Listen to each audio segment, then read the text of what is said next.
Од управата за хидрометеоролошки работи најавуваат дека времето денеска во државава ќе биде сончево и многу топло, со мала до умерена локална облачност и со слаб ветер од променлив правец. Како што информираат оттаму, минималната температура ќе биде во интервал од 13 до 22 степени, а максималната ќе достигне од 33 до 39 степени. УВ индексот ќе изнесува 9. И во Струмица, а и југоисточниот дел следуваат многу високи температури и портокалова фаза на опасност. Времето до крајот на денот во југоисточниот регион од земјата ќе се задржи сончево и топло. Максималната температура ќе достигне во Струмица до 37, додека во Гевгели и Миркапија до 39 степени.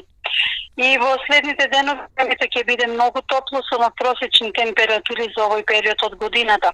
На целата територија на нашата земја ќе биде активирано портокалово ниво за опасност од високи температури.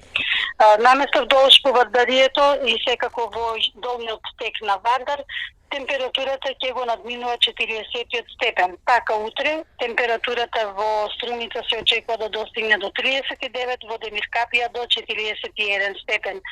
Во наредните денови и уште за степен 2 повисоки дневни температури. Значи, вако топло време ќе се задржи натаму, известна промена, барем од сега гледано има нешто во вторник, кога ќе имаме засилен ветер од северозападен правец, кој ќе донесе само краткотрајно освежување, инаку после тоа повторно се очекуваат период со високи температури. Под влијание на топла воздушна маса од југ, времето во следните денови ќе биде многу топло со надпросечни температури за овој период од годината. Најтопло ќе биде од среда до недела, кога наместа вдолж по Вардарието температурата ќе го надминува и 40 степен и ќе биде активирано портокалово ниво на опасност од високи температури, најавуваат од управата за хидрометеоролошки работи.